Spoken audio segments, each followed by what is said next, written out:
no les gusta escuchar que se digan falsedades sobre ellas, aun cuando la verdad no siempre sea atractiva. Los elogios deben ser honestos y es nuestro deseo ayudarlas en su viaje. La familia debería reconocer y confesar los pecados de esa alma y ofrecérselos en oración a Jesús. Y a las almas no les gustan los funerales pomposos. No les gusta la cremación ni que sus restos se donen o vendan a la ciencia o a los hospitales. Es ridículo desparramar las cenizas desde aviones o tirarlas en el océano, y no le hace ningún bien a nadie. A las almas realmente les duele porque de ese modo los vivos las olvidan más fácilmente en lugar de ocuparse de ellas con oraciones y pequeños gestos de amor en forma constante. La Iglesia permitió la cremación solo para lograr que hubiera menos sacrilegios. Fue más una decisión política que una decisión que sirva de ayuda. No les gusta nada que no sea piadoso o que se las muestre bajo una luz distorsionada. Recordarlas en la presencia de Jesús es precisamente reunirlas nuevamente, intervenir en su lugar y hacer bien ante Dios, algo que no hicieron tan bien en su día. Esto me recuerda a un alma que se me presentó una vez durante el día. Una tarde caminaba por el bosque de regreso a casa y vi venir a una señora muy anciana. Mi primer pensamiento fue, Dios mío, qué vieja parece. Caminaba hacia mí y se veía triste y como perdida. La saludé y le pregunté por qué estaba allí arriba a solas. Le dije que se estaba haciendo tarde. Me contestó, nadie se preocupa por mí. Nadie me invita a pasar a su casa y debo dormir en la calle. Pensé, debe tener las tuercas un poco flojas. Lo pensé un segundo y luego le ofrecí llevarla conmigo, sabiendo que si era una molestia no se quedaría por mucho tiempo. Puede venir conmigo, pero mi casa es pequeña. Es todo lo que tengo, pero es un techo y puedo darle de comer. Se alegró instantáneamente y dijo, eso era todo lo que necesitaba. Y desapareció. Más tarde supe que ella, en algún momento de su vida, no había dejado entrar en su casa a alguien verdaderamente necesitado, y en consecuencia debía estar en el purgatorio hasta el día en que otra persona la dejara entrar. Ve usted, de esta forma compensé ese pecado y todo quedó reparado. Haberle ofrecido que viniera conmigo le sirvió de reparación por su descuido. Siempre es necesaria la reparación y si no lo hacemos voluntariamente, Dios se encargará de arreglarlo todo para que así sea. ¿Le han mencionado las almas alguna otra práctica de los tanatorios actuales que piensen que no es correcta? Al elegir un tanatorio lo más seguro es escoger uno en el que sus trabajadores sean cristianos activos y que recen. Esto garantizará que nada no sagrado le ocurra a los restos terrenales de nuestros seres queridos. Y han dicho algo acerca de cómo cuidar la tumba tras el funeral. Sí, también me han hablado al respecto, y esto es muy importante. Las tumbas deben mantenerse humildemente y con amor, debería echarse agua bendita periódicamente y tener una vela bendecida siempre. Las almas del purgatorio lo necesitan y les gusta mucho. También pueden ver quienes visitan sus tumbas, tales visitas las ayudan a ellas y a nosotros más de lo que pensamos. Hoy en día existen algunos cementerios donde, por comodidad, la placa conmemorativa se encuentra a ras de suelo para que las cortadoras de césped puedan pasar fácilmente por encima. Esto es pereza y falta de amor por parte de los familiares, y esas almas deberán sufrir más tiempo que si la familia se ocupara ella misma de cuidar el lugar donde descansa. Todo pequeño gesto las ayuda y ellas, a cambio, nos ayudan a nosotros porque luego intervendrán cuando necesitemos protección o ayuda. Hasta un gesto pequeño como limpiar las ventanas por amor a ellas les hace tanto bien. ¿Y durante cuánto tiempo debemos cuidar las tumbas? Pienso que deberíamos hacerlo durante 3 generaciones por lo menos. Digo esto porque la Biblia dice que los pecados de los padres los expiamos durante 3 o 4 generaciones 42. Por eso, nuestras oraciones deberían trascender las generaciones y no dirigirlas simplemente a los que conocimos personalmente. Es muy bueno enseñar a los niños a tener interés en sus abuelos y tatarabuelos. Esto hace tanto bien a todos. Les muestra un camino y una unidad. Creo que desorienta mucho el hecho de que en esta sociedad moderna muchas familias se preocupan únicamente por la búsqueda de más dinero, mejores oportunidades o una casa más grande. ¿Hasta qué punto sabemos que todos, en algún momento, deberemos volver al hogar? Satanás divide a las familias en todas direcciones, dentro de la misma generación y en las intermedias.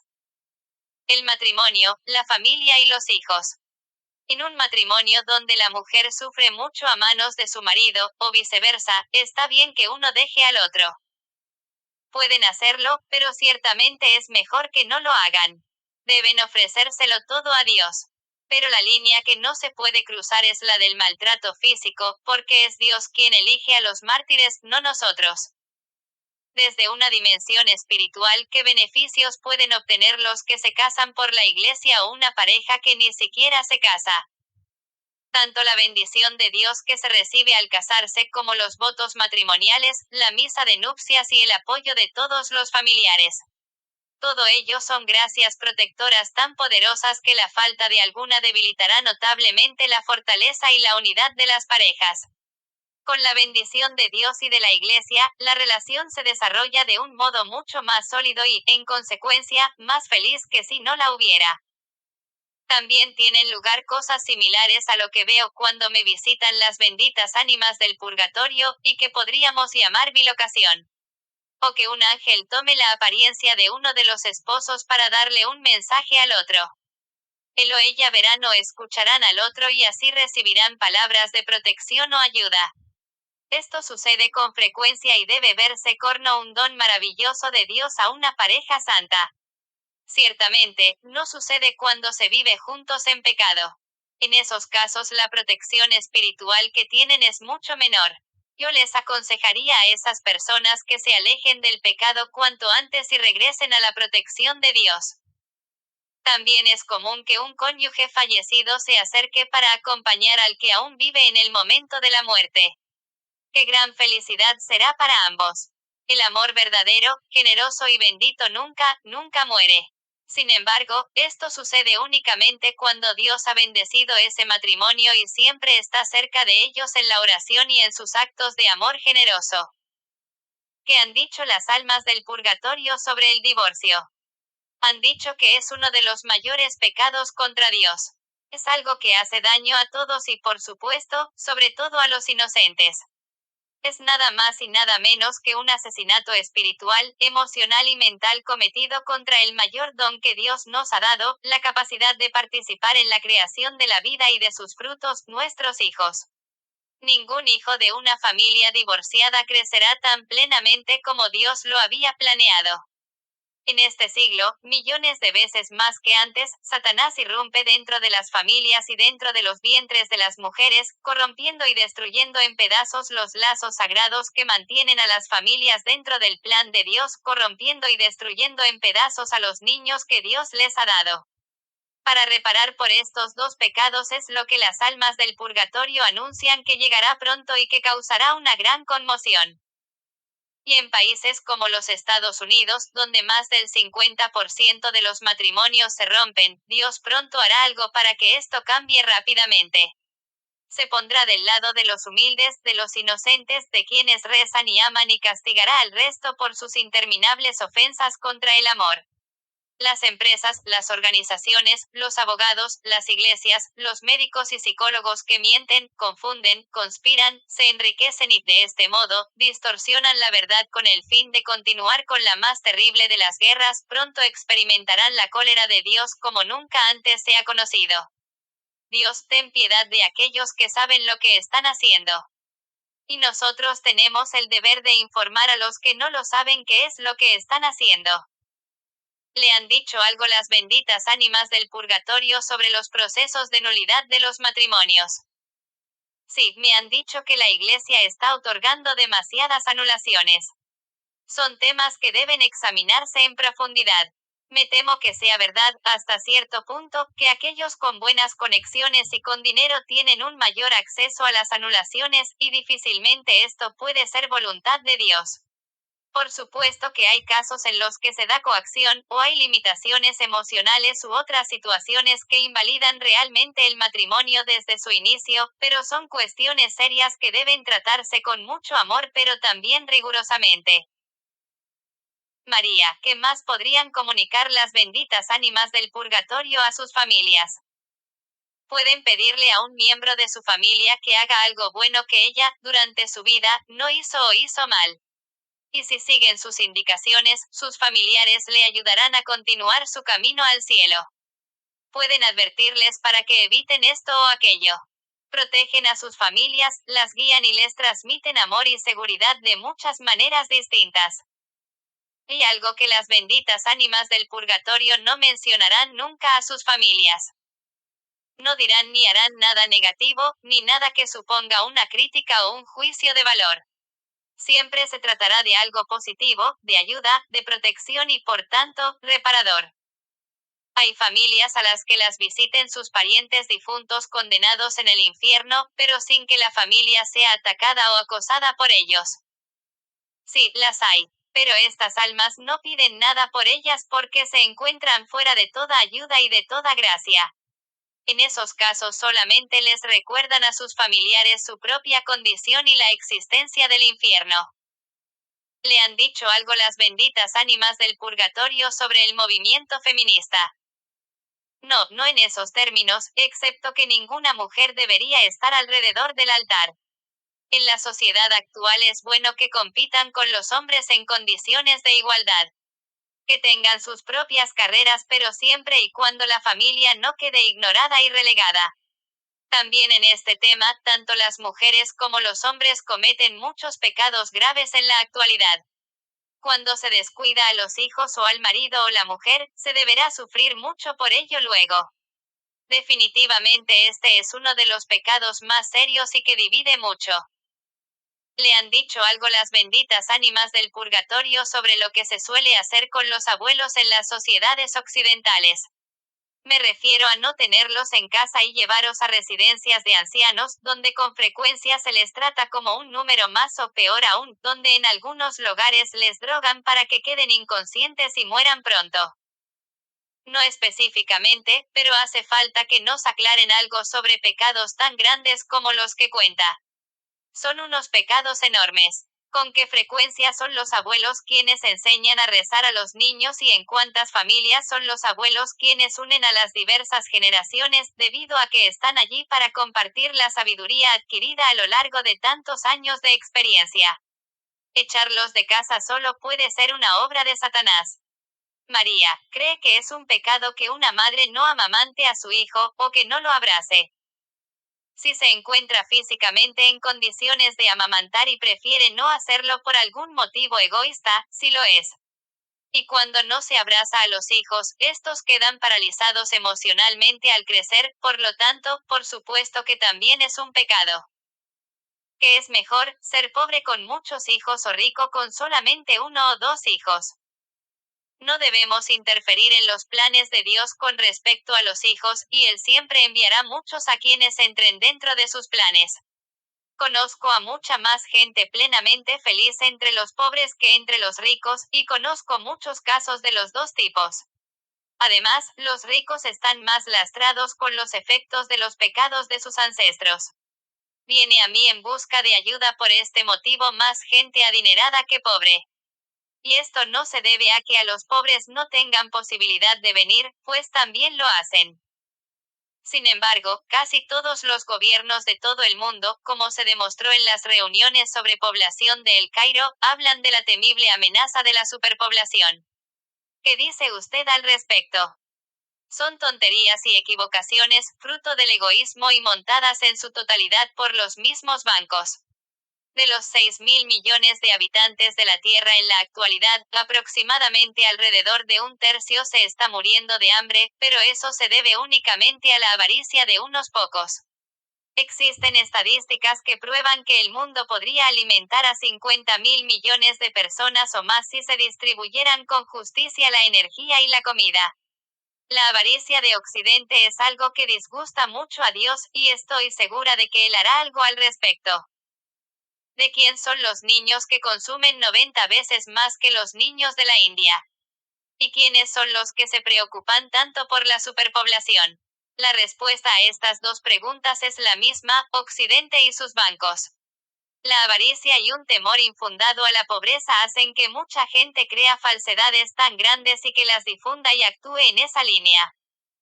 ¿A qué edad debería poder dejar una madre a su hijo durante un periodo largo de tiempo a alguien que no sea de la familia?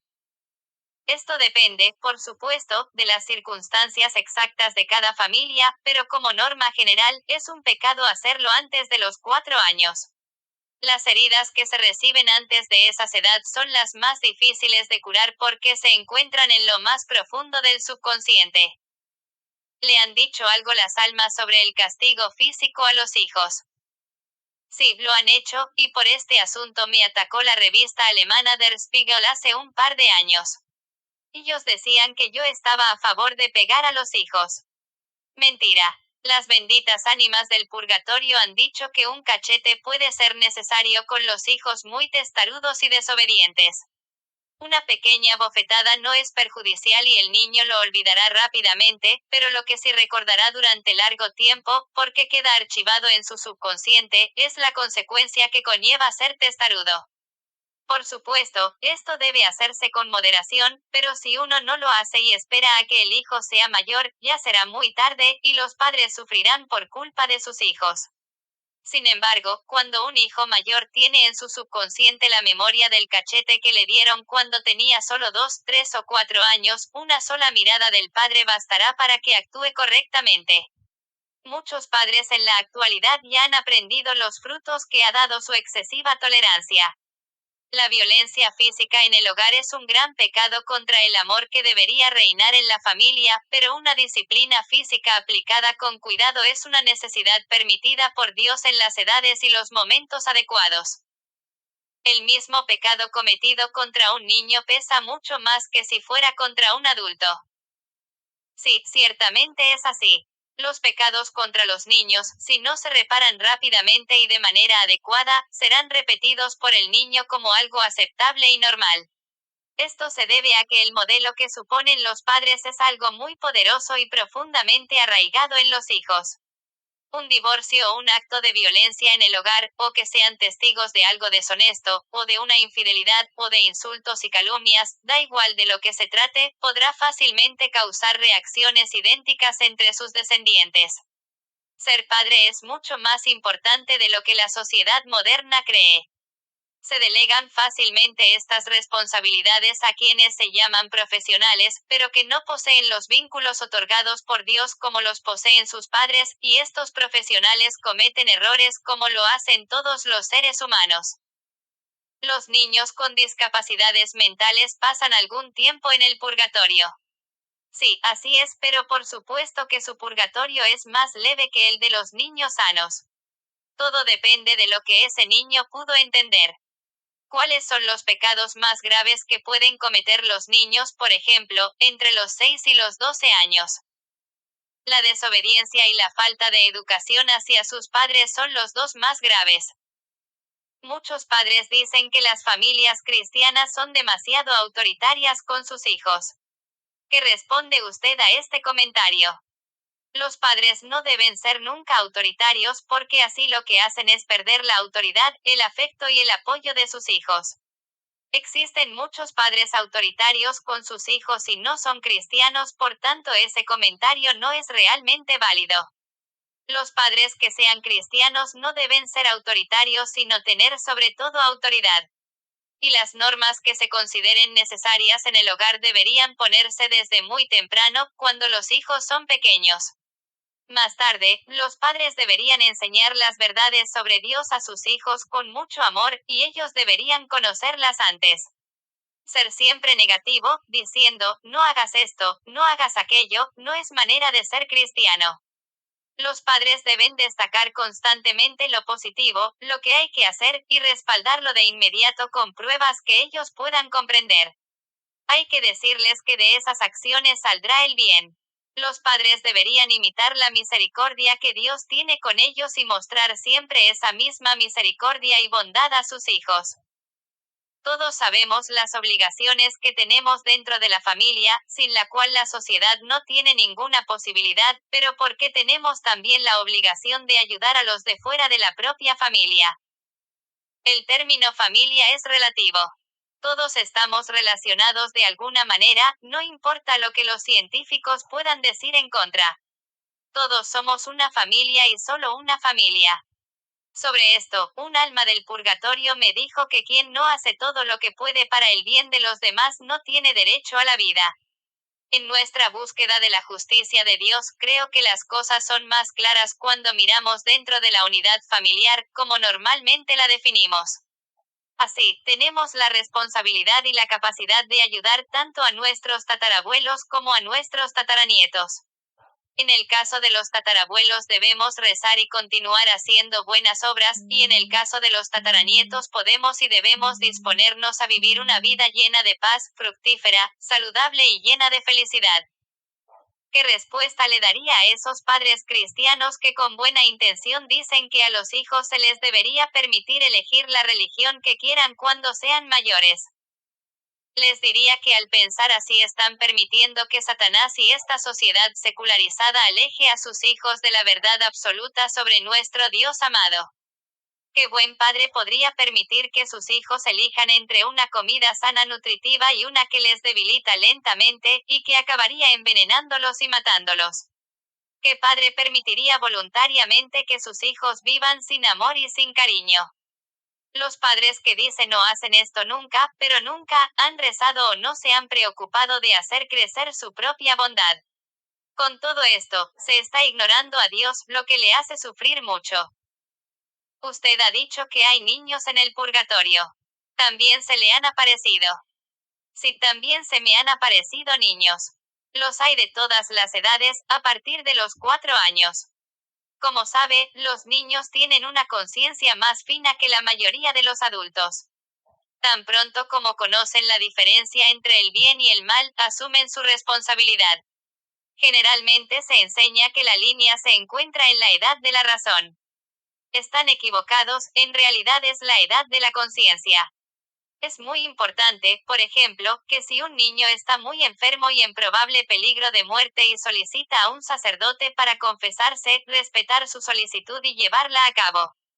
Sé que no suele ser así y es un serio error de los adultos responsables de ese niño. Conocí a un niño de 4 años y medio que insistía en confesarse de un pecado. Y tenía muy claro el mal que había cometido. Me parece que usted tiene un especial amor y cariño por los niños. Digo esto porque he oído que da clase a los niños pequeños aquí en su pueblo. Si tengo a muchos niños alrededor desde hace mucho tiempo, les enseño el catecismo.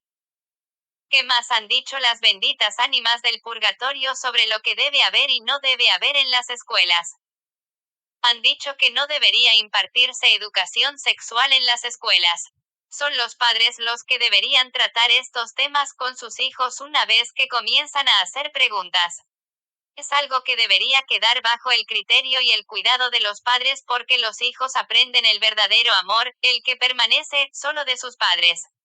Hoy en día se ha delegado demasiado en manos de diversos organismos públicos a quienes no les corresponde enseñar cuestiones espirituales, en las que el amor y el sexo son facetas importantes. Los profesores no creyentes deben mantenerse al margen de la santidad de la unidad familiar. En este asunto, la televisión hace mucho daño hoy en día. Muestran el amor como un simple producto para consumir y desechar. Esto es una gran distorsión, por tanto un pecado grave contra el verdadero amor y contra Dios mismo.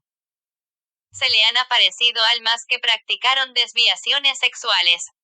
Sí, y deben sufrir mucho. ¿Qué deberían hacer los padres para formar la conciencia de sus hijos? El buen ejemplo es lo más importante. Luego, rezar mucho por ellos y con ellos. Bendecirlos a menudo, eso vale mucho. Y luego darles una buena educación. Lo más importante es lo que reciben antes de ir al colegio.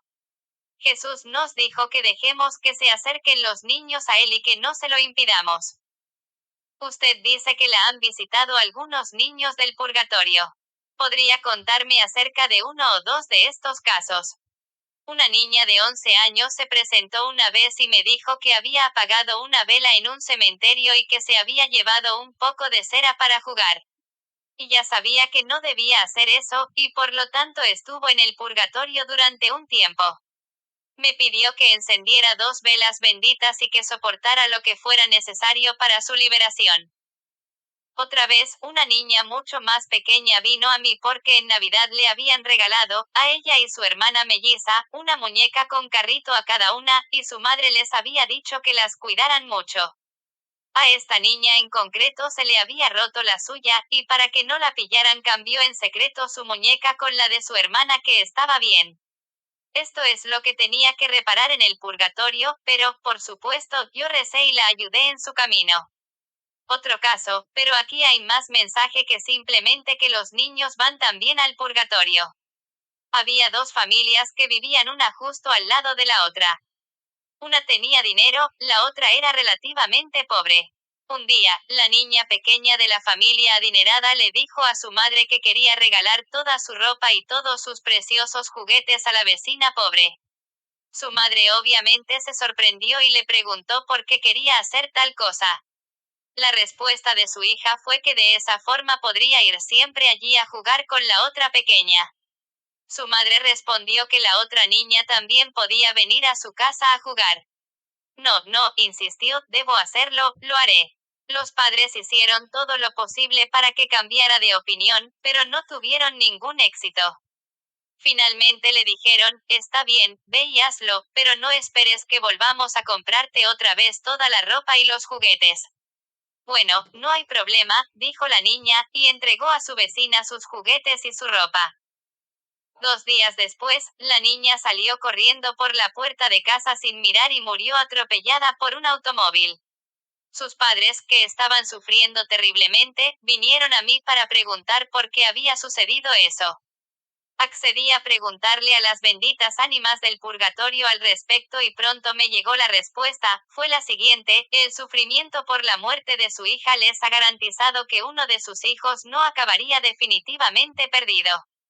Por tanto, la muerte de la niña fue una reparación por adelantado por algo que Dios había visto que sucedería. Dios es un Dios que nos ama mucho, y ahora ambos niños, y no solo uno de ellos, estarán pronto con Él. Con respecto a la niña que robó la cera del cementerio, he notado que le pidió que usted encendiera 2 velas benditas por la que ella había apagado. ¿Es esto un ejemplo de lo que se entiende por reparación extra? Sí, exactamente. Anteriormente, dijo que los niños están más cerca de Dios y esto se debe a su inocencia. Sucede también que los niños reciben gracias especiales por su buen comportamiento, provocado por el ejemplo de sus padres. Sí, muy a menudo. Sé de niños que querían ir a misa todos los días y de niños a quienes les gustaba por decisión propia escuchar historias de la Biblia. Son gracias especiales. Algunas podrían considerarse algo extremas al principio, pero los padres nunca deben interferir en tales cosas y deben permitir que crezca la unión entre Dios y sus hijos, ya que es parte del plan de Dios para con ellos. He oído hablar de niños que querían arrodillarse sobre el suelo lleno de grava y rezar durante largos periodos de tiempo. Los padres deberán sufrir mucho si intentan o logran detener este comportamiento de sus hijos. Dios les habla a los niños con más claridad porque sus almas están, como usted dice, más limpias, más claras y más inocentes que las nuestras. Por favor, cuénteme alguna experiencia de su infancia que la hizo especialmente feliz o que le influyó mucho. Con gusto. Uno de los momentos de mayor felicidad fue cuando tenía 15 años. Eso fue en 1930, más o menos. Uno de mis hermanos y yo estábamos trabajando en una granja en Baviera. Cuando solicitamos el trabajo, el granjero nos prometió que siempre podríamos ir a misa el domingo, pero al poco tiempo comprendí que esta promesa era solo válida para mi hermano, no para mí. La mayoría de los domingos por la mañana la mujer del granjero enfermaba misteriosamente e insistía en que yo me quedara en la casa cuidándola en lugar de permitirme ir a la iglesia con mi hermano. Se acercaba la fiesta de Pentecostés y una vez más me pregunté qué iba a hacer la mujer del granjero. El sábado por la tarde se encontraba perfectamente, totalmente sana, y entonces supuse que al día siguiente podría asistir a misa, tenía grandes expectativas.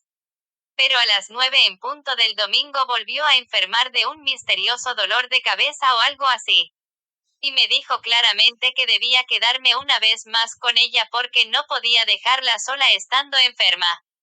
Yo estaba destrozada. Alrededor de la 1 de la tarde se le pasó el dolor de cabeza y me dijo que me podía ir. Salí corriendo y me dirigí hacia un edificio en construcción, donde en la parte de atrás había un banco con una vista majestuosa. Allí lloré llena de desesperación por no haber podido ir una vez más a la Santa Misa que yo amaba tanto, y justamente esa fiesta. De repente, me rodeó una nube de palomas blancas que se posaron despacito alrededor de mí sobre el césped. Estaban por todas partes. En la hierba, sobre mi falda, todas alrededor de mí. Por todas partes. Ha dicho una nube, María, ¿cuántas eran? 50. 100. Oh, por lo menos 100. Al ver semejante belleza no las conté, pero estaban realmente por todas partes. Y se quedaron al menos una hora. Mis lágrimas se convirtieron en lágrimas de alegría y estaba envuelta en tal felicidad que desapareció toda mi angustia. Luego se fueron. Se lo conté a mi hermano pero a nadie más.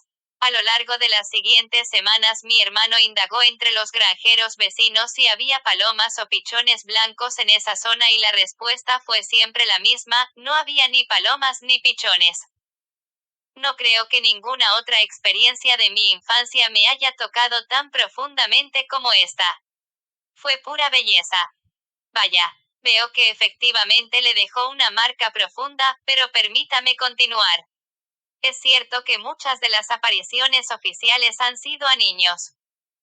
Sí, así es. Los niños están muy abiertos a la existencia de Dios y de todo su reino. Su inocencia, su humildad natural, su dependencia, su sensibilidad y su confianza les permite experimentar las cosas de una manera muy distinta y más refinada que a los adultos.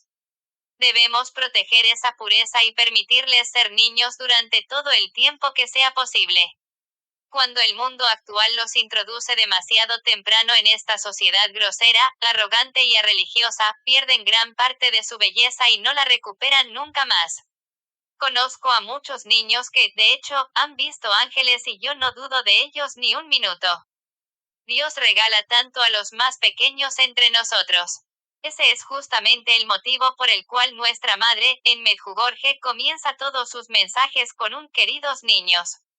Ella quiere que seamos pequeños de corazón para que Dios pueda darnos más gracias y dones. Trabajo y dinero.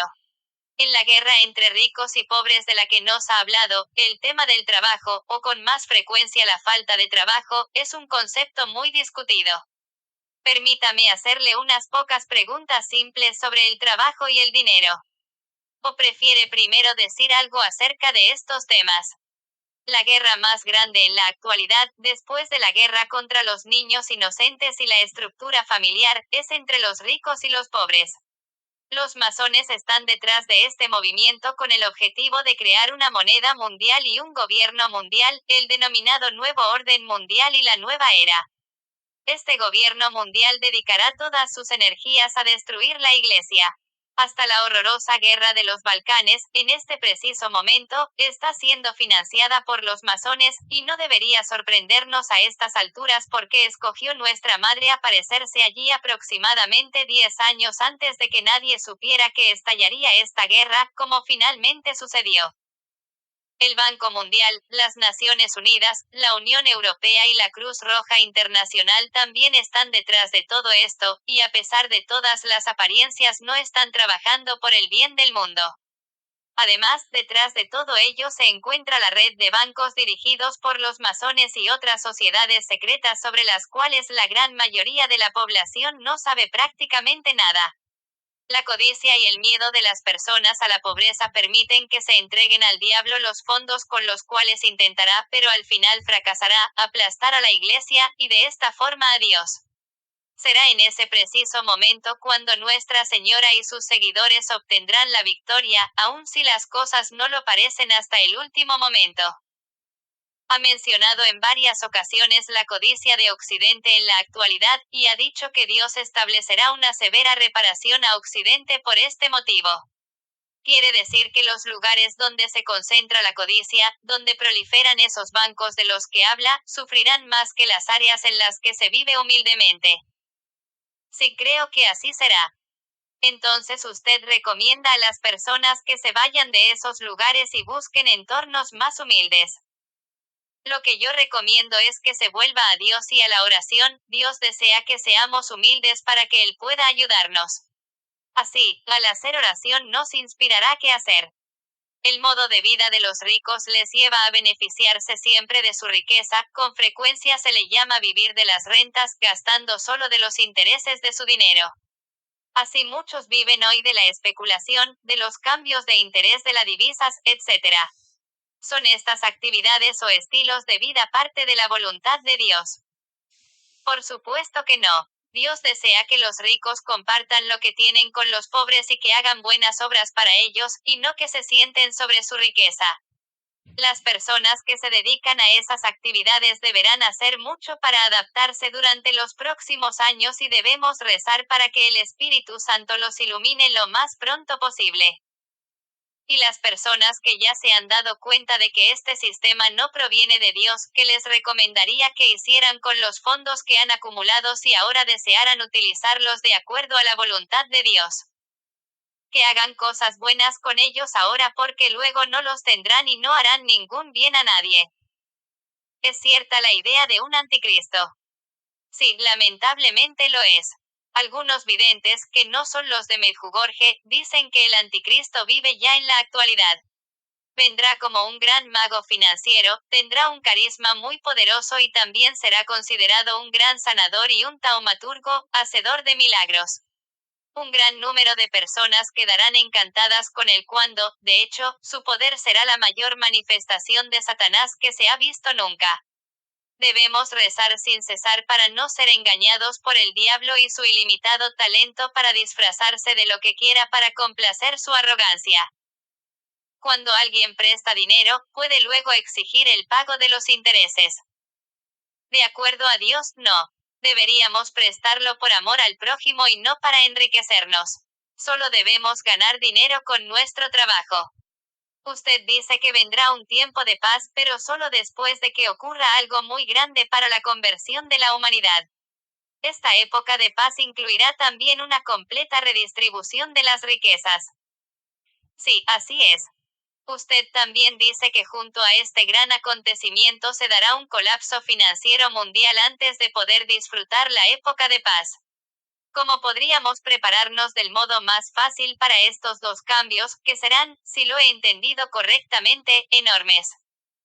Sí, serán enormes. Las personas deben volver a Dios ahora y entregarse completamente a Él. Si lo hacen, los cambios que van a llegar serán más fáciles de soportar para todos nosotros. ¿Ha oído hablar de la organización de la Iglesia llamado Prelatura del Opus Dei, en la que parte de la vocación de cada miembro es la santificación del trabajo ordinario? Y si es así, ¿sabe si es buena y como usted dice, proviene de Dios? Sí, la conozco, y proviene de Dios. Si es pecado exigir intereses, lo es también comprar algo, generalmente algo grande, a crédito. Si uno tiene verdadera necesidad, entonces no lo es, pero quien presta el dinero también deberá ver esa necesidad real con amor, en lugar de enriquecerse gracias a ella. Nos enseña la Iglesia, en la actualidad, el uso adecuado y moral del dinero. Varios papas, desde el comienzo de la Iglesia, han hablado del valor del trabajo y han condenado el uso continuo de los intereses. En la actualidad no es mucho lo que se enseña sobre el uso del dinero. El Santo Padre actual haría mucho bien al mundo si escribiera una encíclica sobre ello. 43.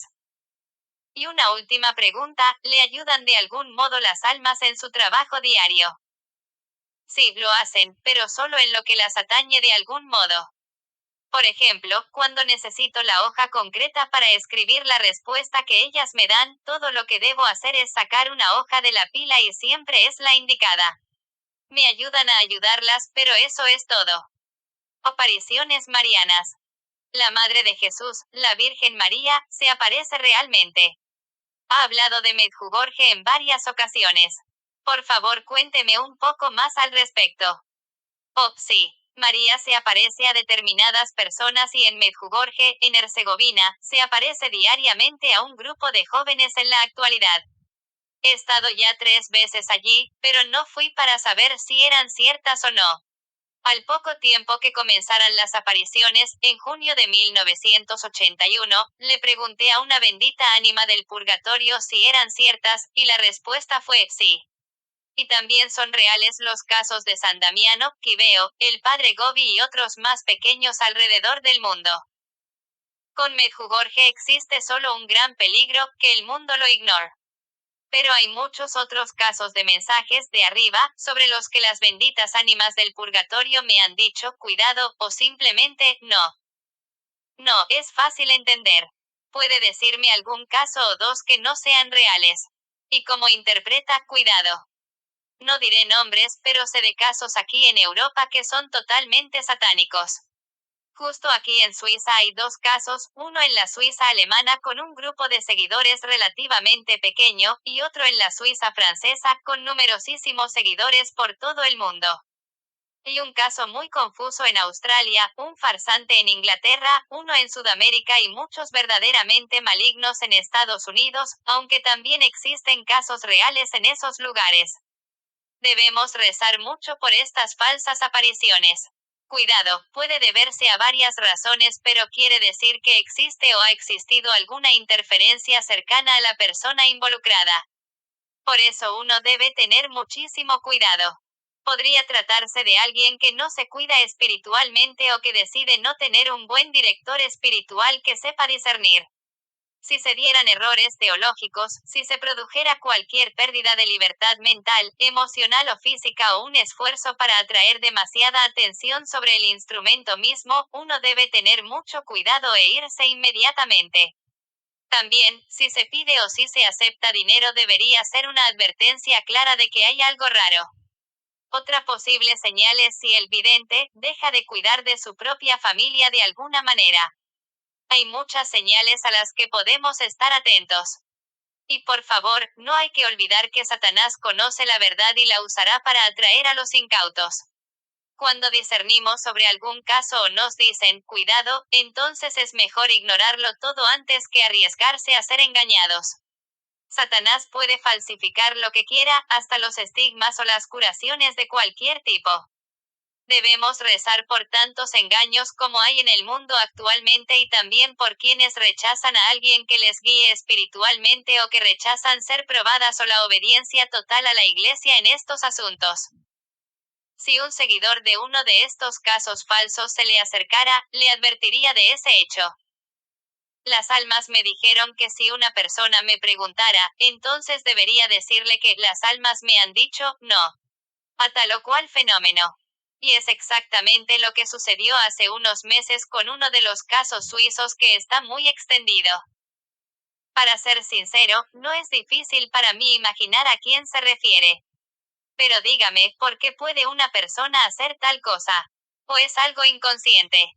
Consciente o inconscientemente, a causa de ciertas flaquezas, probablemente orgullo, Satanás logra que lo hagan. Y por cómo esta persona actuó, parece muy claro y evidente que lo que quería era causar división y alejar a la gente de Medjugorje. Un amigo mío exorcista, al que me he referido antes, también ha podido confirmármelo. Comprendo que no desee mencionar nombres de personas vivas que están engañando a otros de este modo, pero quiere nombrar a alguien ya fallecido del que las almas del purgatorio le hayan dicho, cuidado.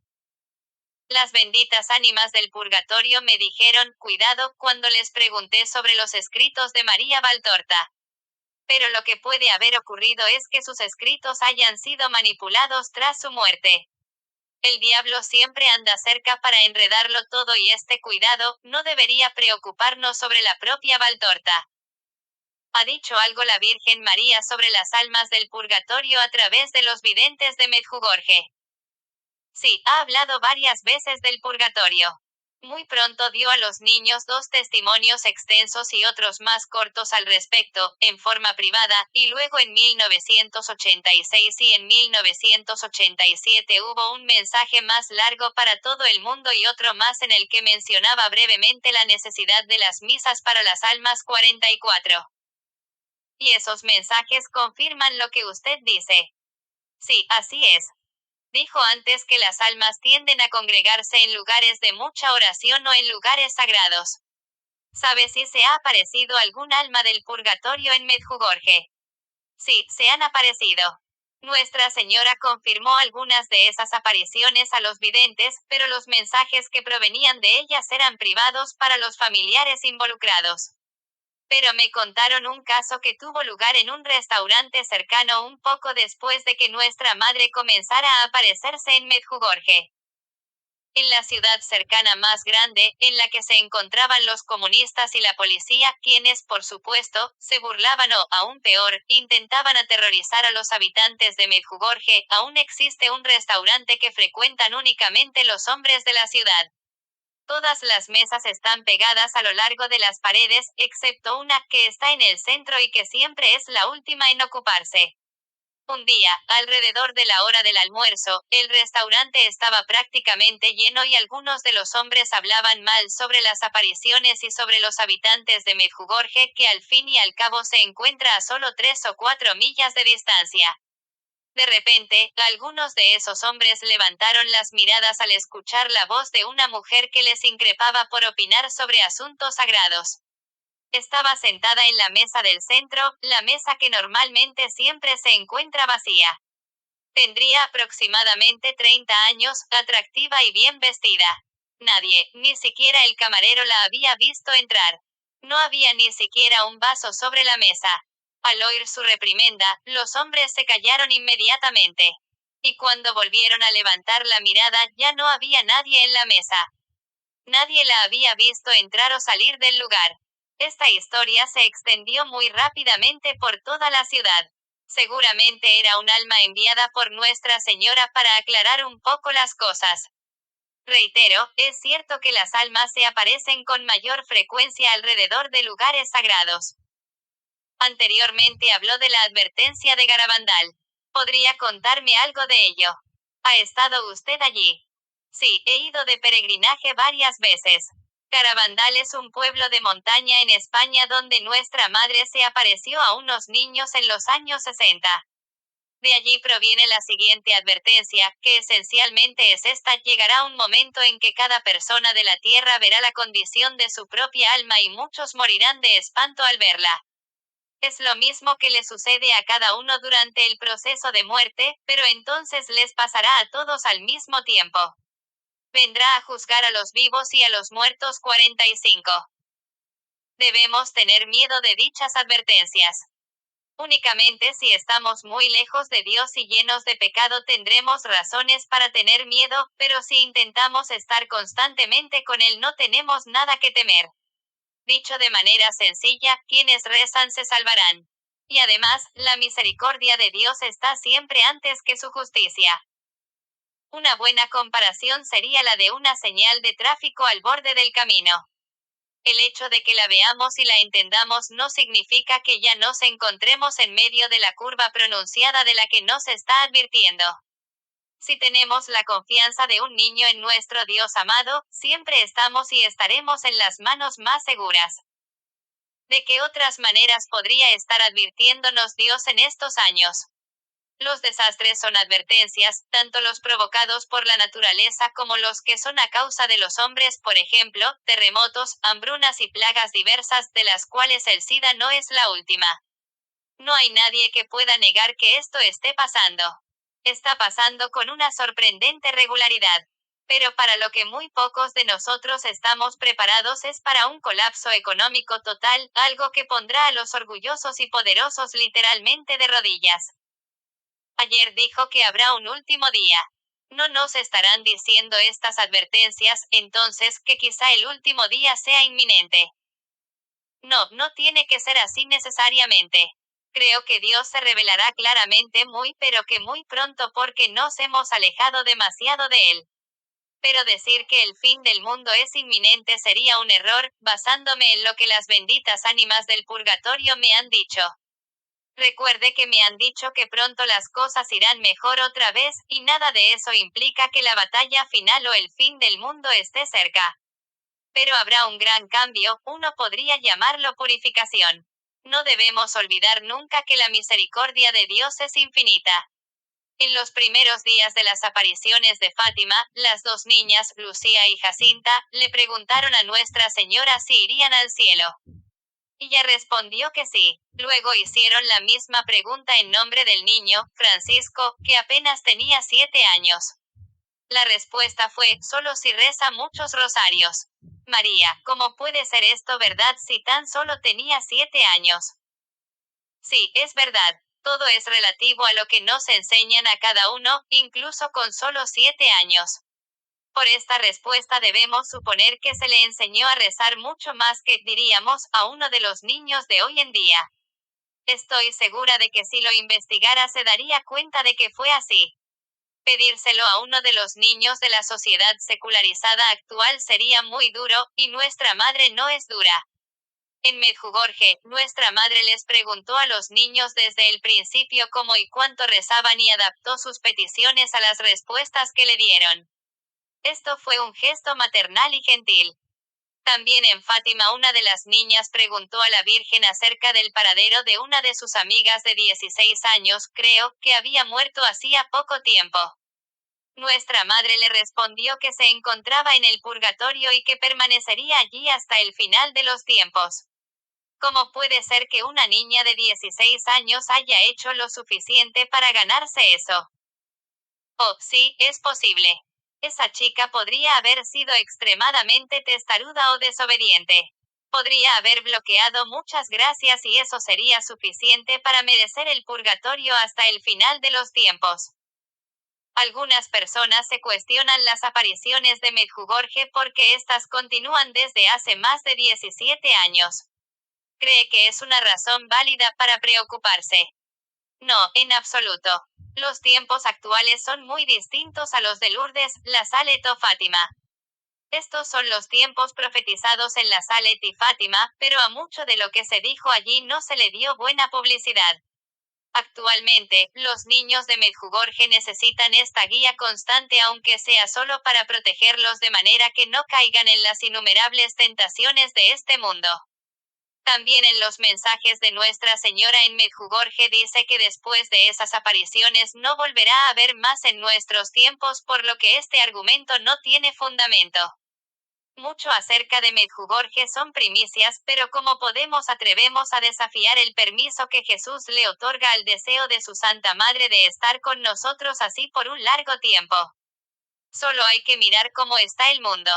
Debemos aceptar mucha ayuda si no queremos que la humanidad y todo desaparezca de la tierra. Se le han aparecido almas que murieron en la terrible guerra de la antigua República de Yugoslavia. Si es así, no le dijeron si lamentaban no haber vivido los mensajes de nuestra madre cuando aún estaban vivos. Si 3 soldados croatas fallecidos se me aparecieron, y uno de ellos confirmó que Medjugorje es de Dios. Pero eso fue lo único que dijo. ¿Ha mencionado alguna vez Nuestra Señora esa guerra en las advertencias al mundo dadas a los videntes de Medjugorje? Las advertencias son secretas, pero a la vidente Vika se le preguntó justamente eso. Contestó que no se la mencionó como parte de las advertencias. La que había preguntado dijo, si esta guerra indescriptiblemente horrorosa no es parte de las advertencias, entonces, ¿qué cosas tan temibles contendrán las advertencias? A lo que respondió Vika, acaba de contestar usted misma a su pregunta. Y sobre este mismo asunto, otras dos videntes, Marija y Mirjana, también hicieron comentarios. Marija dijo, esta guerra es una cruz para nosotros los croatas y una advertencia para vosotros. Mientras que Mirjana dijo que todo lo que necesitamos saber está en el Apocalipsis. Sin embargo, nunca debemos inquietarnos porque el miedo viene solo de Satanás. Si intentamos de verdad vivir con Dios todos los días, Él nos protegerá de todo lo que esté por venir. Las personas que rezan estarán a salvo, pero las que no serán sorprendidas con la guardia baja y estarán desprotegidas. Es así de sencillo, y debemos confiar en Dios y en su madre con la confianza de los niños pequeños. Debe haber sido muy peligroso viajar a Medjugorje durante estos últimos años, ¿verdad? Sí, el diablo hace todo lo posible para que pensemos que es así. Sin embargo, hasta hoy esta guerra satánica no ha llegado a impedir los viajes. Quien se sienta llamada a acudir, no debe dejarse llevar por lo que dice la prensa, que es mentirosa y que confunde las cosas. No se debe confiar en las agencias de seguros o en lo que dicen los gobiernos, deben confiar en nuestra Madre, en sus ángeles y en las almas del purgatorio para que los ayuden a vivir una peregrinación llena de gracia. Además de ser un lugar donde se dice que pueden estar teniendo lugar apariciones de la Virgen María diariamente, que es Medjugorje para usted y en que se convertirá para quienes lo visitan. Las benditas ánimas del purgatorio dicen que efectivamente están teniendo lugar apariciones de María. No dicen que creen que pueden estar teniendo lugar. Pero a su pregunta, digo esto para aquellos que se sienten motivados a ir. En primer lugar, Medjugorje es una escuela de oración, y si uno participa aunque sea solo un poquito, pronto se convierte en una escuela de amor. En Medjugorje, nuestra Madre nos conduce de un mundo sin Dios y sin amor a un mundo lleno de Dios, y por tanto, lleno de amor como nunca antes lo hemos visto. ¿Cuál es la opinión del Santo Padre acerca de Medjugorje? Ha hablado en favor de Medjugorje con frecuencia en estos años, pero hay gente de las altas esferas de la Iglesia que quieren ocultarlo a los fieles. Recientemente les ha dicho tanto a los representantes gubernamentales de Croacia como a los eclesiásticos que desea ir a Medjugorje en su próxima visita. También se ha reunido en privado con varios de los videntes. Los protestantes se quejan de que los católicos prestan demasiada atención a María. ¿Qué opina de esto? La devoción a la Virgen nunca puede ser excesiva, siempre que sea equilibrada y no caigan en la adoración reservada a Dios. Fue San Luis de Montfort quien dijo que la verdadera devoción a Nuestra Señora incluye tener en cuenta a las benditas ánimas del purgatorio y obrar a favor de ellas. Sufrimiento y reparación. Si le pidiéramos a Jesús pasar nuestro purgatorio aquí en la tierra, accedería a nuestra petición. No debería decir que siempre, pero a menudo sí. Sucede. Conozco el caso de un sacerdote y una señora que se encontraban en el mismo hospital. Ambos estaban muy enfermos, pero así y todo podían levantarse y charlar. Salían fuera a menudo y llegaron a conocerse bastante bien. La señora, que no era mayor, le dijo al sacerdote que le había pedido a Jesús exactamente eso, poder sufrir lo suficiente aquí para poder ir al cielo directamente. A lo que el sacerdote le respondió, yo no me atrevería a pedir algo así. Sería como demasiado audaz. No, replicó la mujer, si se lo pido a mi Jesús, confío en que Él me concederá este deseo. Una hermana religiosa del hospital conocía a ambos y había oído varias veces lo que había dicho esa mujer. Entonces, sucedió que esta señora más joven murió primero, y al poco tiempo falleció también el sacerdote. Poco después, se le apareció el sacerdote a la religiosa y le dijo que si hubiera tenido tanta confianza y hubiera sido tan devoto como la mujer, él también se hubiera ido directo al cielo sin pasar por el purgatorio. Se castigan a ciudades o naciones enteras o como usted prefiere decirlo, Dios les pide reparación por sus pecados pasados. Sí, así es. Entonces, si todas las personas de Occidente confesaran sus pecados y continuaran rezando y reparando, y haciendo buenas obras por sus familiares difuntos, disminuiría drásticamente la reparación que usted dice que Dios va a enviarnos pronto. ¿Lo he entendido correctamente? Sí, es así de cierto y de sencillo.